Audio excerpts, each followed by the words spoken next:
shout out dahil sa mga vloggers dira nga one take lang ang video. Kaya akong kapila jud ko mag-take. Grabe.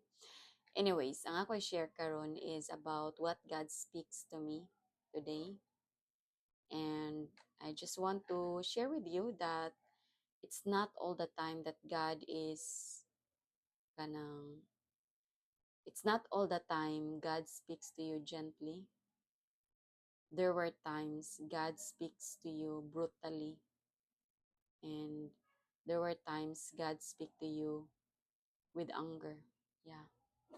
And that's what is all about today. God is upset with me and I am not proud of it. But what amazes me is that it highlights to me that even if God is upset, ni highlights ako ba nga, He still cares for me.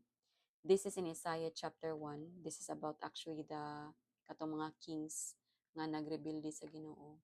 And what God speaks to me in this book of Isaiah chapter 1 is kanang ana siya ba nga why you keep kanang rebelling or nganong mo rebelde man jud ka. Once you kanang rebel, you are inviting punishment. Ano siya?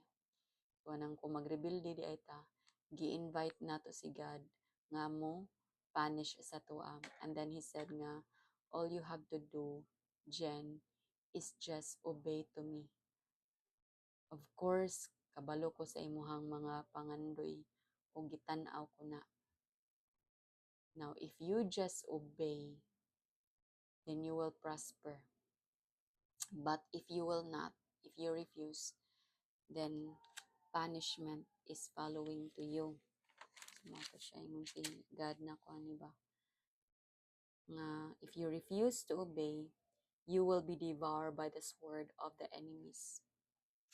And I, the Lord, spoken. Yeah. Doon ako nga, okay, Lord, paselo ako, Lord. So, mo na siya nga, bisan usahay, di ta kasabot, bisan usahay, dugay. I mean, not exactly di ta kasabot. Naatay, nasabtan. It's just that we human are very impatient. Mao dyan atong challenge. Because sometimes we have our own ways. But the truth is, God's way is better. Kay naay righteousness.